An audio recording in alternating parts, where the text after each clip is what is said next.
India गठबंधन से घबरा करके ईडी सीडी की कार्रवाई कर रही है बीजेपी। लेकिन जितनी तेजी से बॉल को नीचे जमीन में पटकते हैं, बॉल उतनी तेजी से ऊपर की ओर उठता है। लालू जी को और लालू जी के पूरे परिवार को, सब लोगों को बिना कोई एविडेंस के, बिना कोई कारण के परेशान किया जा रहा है। तेजस्वी जी को उस समय मोछ भी नहीं हुआ था, दाढ़ी मोछ भी नहीं हुआ था जबकि घटना है उस समय। कलम भी उसके हाथ में है, कागज भी उसके हाथ में। हम लोग कोई गलती नहीं किया है तो फिर डर किस बात का। जो लोग भाजपा में चले जाते हैं वो सब वॉशिंग मशीन में धुल जाते हैं। क्या इसीलिए नीतीश कुमार गए सर? आज ईडी लालू यादव जी को सवेरे से रखे हुई है और सवाल जवाब कर रही है। कल ही सरकार बदली है और आज कार्रवाई हो रही है, क्या कहेंगे सर? दिल्ली की जो हुकूमत है वो इंडिया गठबंधन बनने के बाद घबरा गई है, और घबराहट में अब जनता से जब हार गई है तो अपने ईडी, सीबीआई और अन्य जो संगठनें हैं इस तरह से उसका सहारा लेकर के विपक्ष के लोगों को परेशान कर रही है। आज चाहे दिल्ली में केजरीवाल को परेशान करें, उनकी पार्टी को, आप पार्टी के लोगों को परेशान करें, और चाहे हेमंत सोरेन जी को परेशान करें, चाहे भाई और अन्य लोगों को परेशान करें। जो डर से नहीं बोल रहे हैं उनको छोड़ करके जो लोग हैं, और लालू जी को और लालू जी के पूरे परिवार को, राजद के सब लोगों को बिना कोई एविडेंस के, बिना कोई कारण के परेशान किया जा रहा है। क्योंकि एविडेंस मैंने इसलिए कहा कि जो बंद केस था उसको खोल करके फिर से नए सिरे से कार्रवाई करने का प्रयास किया जा रहा है, जिसमें पूरे लालू जी के परिवार पर, बाल बच्चों पर, वैसे लोगों पर। अब तेजस्वी जी को उस समय मोछ भी नहीं हुआ था, दाढ़ी मोछ भी नहीं हुआ था जबकि घटना है उस समय। तो ये बदले की भावना से विपक्ष को दबाने के लिए भाजपा सरकार द्वारा ये सब कार्रवाई की जा रही है। कल तेजस्वी यादव से पूछताछ की जाएगी। कहा तो मैं पूरे परिवार की बात कहा। हाँ। पूरे परिवार को परेशान किया जा रहा है। एक खबर चल रही सर कि जेल भेजा जा सकता है, गिरफ्तार हो सकते हैं लालू यादव। देखिए क्या खबर चल रहा है क्या नहीं। कलम भी उसके हाथ में है, कागज भी उसके हाथ में। लेकिन इस तरह की जो भी अफवाहें चलाई जा रही है, मैं अभी अफवाह के बारे में कुछ नहीं कहता हूँ। हम लोग फेस करने के लिए तैयार हैं, क्योंकि हम लोग कोई गलती नहीं किया है तो फिर डर किस बात का। इसलिए जो भी है, ईडी, सीडी, सीबीआई, सबको फेस करने के लिए राष्ट्रीय जनता दल तैयार है। कहाँ चला गया? हाँ। जो विश्वास शर्मा, जो असम का मुख्यमंत्री है, भाजपा चल गया, तो अब खत्म हो गया उसका, उसके ऊपर कार्रवाई खत्म हो गई।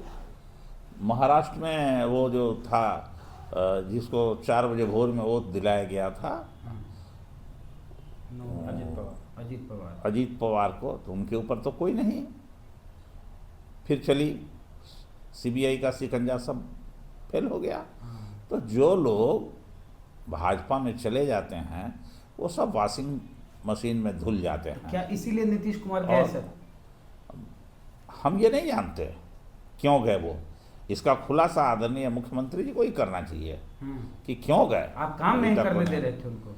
काम नहीं करने दे रहे थे। राष्ट्रीय जनता दल ने, तेजस्वी प्रसाद यादव जी ने जो वादा किया था आम जनता से कि जब हम सत्ता में आए तो 10 लाख लोगों को रोजगार देंगे, वादा किया था कि हम जातीय जनगणना कराएंगे, वादा किया था कि हम आरक्षण को बढ़ाएंगे, इसके लिए वादा किया था कि हम ताड़ी पर जो प्रतिबंध लगा है उसको हटाने का काम करेंगे। हाँ, हटाए। ये सब पहले बात सुनिएगा तुमने। यही ना दबाव के कारण कहते हैं कि चले गए, यही दबाव है। अच्छा, क्या दबाव था सर? ये उन्हीं जो माननीय मुख्यमंत्री जी आप बोले ताड़ी, ये माननीय मुख्यमंत्री जी बताएंगे कि क्या दबाव था, इसकी खुलासा।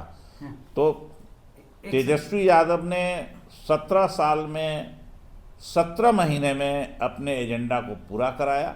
अगर यही दबाव था तो इस तरह का दबाव के लिए हम आम जनता से वादा करके आए थे कि आगे भी ये काम करेंगे जरूर, और आगे इन एजेंडा को फिर से और हम लागू करने का काम करेंगे और 10 लाख बेरोजगारों को रोजगार देने की भी सरकार काम करेगी। तेजस्वी जी बोले हैं हम जो कहते हैं वो करते हैं और पिक्चर अभी बाकी है, हम तोड़ क्या देंगे। कुछ 2024 में खत्म कर देंगे जदयू को। तेजस्वी यादव उस व्यक्ति का नाम हो गया है, इतने कम उम्र में इतने लोकप्रिय हो गए हैं कि वास्तव में जो वो कहते हैं वो करते हैं। कैसे जनहित में। तोड़िएगा सर जदयू को? जदयू को तोड़ने की बात तो नहीं कर रहे हैं, खत्म कर देंगे जो 2024 में। ये जबरदस्ती वाली बात मत कीजिए। तेजस्वी बोले 2024 से जदयू मैं खत्म। नहीं सुना, नहीं फिर जानता। आप सुना देते अरे हैं। भाजपा के लोग उसको खत्म करेंगे, हम लोग को खत्म करने की क्या, भाजपा ही उसको खत्म करेगी। सर एक चीज है कि लोकप्रियता, जैसे मांझी जी की लोकप्रियता बढ़ रही थी एक समय मुख्यमंत्री के तौर पर, तो नीतीश कुमार को बर्दाश्त नहीं हुई ये बात और मांझी जी को हटा दिए। और अभी वही चीज हो रहा था तेजस्वी यादव के साथ। तेजस्वी यादव की लोकप्रियता नीतीश कुमार से ज्यादा हो रही थी नौकरी को लेके। हर जाति के लोग, हर वर्ग के लोग, हर स्टेट के लोग कह रहे थे कि तेजस्वी यादव नौकरी दे रहे हैं, वो वादा किए थे 10 लाख नौकरी। तो क्या लोकप्रियता के चलते नीतीश जी अलग हो गए? तेजस्वी जी जो वादा किए थे आम जनता में, बेरोजगार नौजवानों को, बिहार के जो गरीब लोगों को जो वादा किया था, दलित पिछड़ों को जो वादा किया था, उसको पूरा करने का काम किया है और आगे भी अपने वादा के अनुकूल आगे वो बढ़ेंगे जैसा वो कह रहे हैं, और हम सब लोग उनके साथ हैं, जो वो कह रहे हैं उसके साथ। तो वादा किया कि हम खिलाड़ी हैं, हम खेल करेंगे, खेल अभी बाकी है, 2024 में जदयू खत्म हो जाएगी। तो तेजस्वी यादव कह रहे हैं तो अभी भी सर कोई गुंजाइश है ऐसा कि जैसे ऑपरेशन ललन की चर्चा हो रही है कि हाँ। ललन सिंह आपके संपर्क में है, अभी भी कुछ हो सकता है? जो आपके सपोर्टर्स हैं उन्हें अभी भी आशा है कि सरकार भले बन गई हो लेकिन लालू जी अभी जेल से बाहर हैं, तेजस्वी जी फुल फॉर्म में हैं, तो सरकार आरजेडी की आ सकती है, कहीं कोई गुंजाइश, कोई संभावना पूर्ण है? रूप से विश्वास और भरोसा है कि आगे आने वाले चुनाव में आरजेडी पूर्ण बहुमत से आएगी। जीत नहीं, करके। चुनाव से पहले आम जनता के सुझाव, तो ये 2025 समर्थन तक से। सरकार चलेगी नीतीश जी की? सर समय बताएगा। हम आपसे पूछ रहे, आप लोग दावा करते हैं कि हम 25 से पहले जदयू खत्म हो जाएगी, तेजस्वी जी बोले हैं। बोलिए सर। अच्छा सर, अगर पूर्ण बहुमत से सरकार आपकी आ गई तो ताड़ी चालू होगा जिसको लालू यादव टैक्स फ्री किए थे? जब हम पूर्ण बहुमत में आएंगे तो निश्चित तौर से जो तारी पर प्रतिबंध लगा है उसको हटाने का काम जरूर हम सब लोग करने का काम करेंगे। एक आखिरी सवाल है सर, इंडिया गठबंधन पर कितना प्रभाव पड़ेगा? पूरे देश की नजरें बिहार पे है, संयोजक बनने वाले थे नीतीश जी और आपके पीएम कैंडिडेट को ही लेके चले गए भाजपा वाले, राम को लाने चले थे और लोग बोल रहा है पलटू राम को लेके चले गए हैं। इंडिया गठबंधन से घबरा करके ईडी सीडी की कार्रवाई कर रही है बीजेपी, लेकिन जितनी तेजी से बॉल को नीचे जमीन में पटकते हैं बॉल उतनी तेजी से ऊपर की ओर उठता है। उसी तरह से विपक्ष के सभी नेताओं को और लालू परिवार को जिस तरह से परेशान किया जा रहा है, चाहे तेजस्वी जी हों, मीसा जी हों, लालू जी हों, जिस किसी को भी परेशान किया जा रहा है, वो परेशानी का परिणाम निकलेगा कि और इंडिया गठबंधन मजबूती से उभर रहा है। आम जनता इसको भेजने का काम करेगी, 40 का 40वां सीट बिहार से जिताने का काम करेगी जो हमारा गठबंधन है उसको। एक संभावना और सताई जा रही है कि मायावती जी आ सकती हैं अब इंडिया में, इस पे सर कोई जानकारी?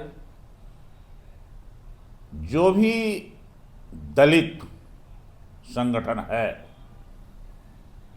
या जो भी डॉक्टर भीमराव अंबेडकर में विश्वास करता है, उस तरह का कोई नेता, कोई व्यक्ति, कोई पार्टी अगर भाजपा के साथ है तो इसका मतलब वो डॉक्टर भीमराव अंबेडकर के सपनों को चूर करने में लगा हुआ है।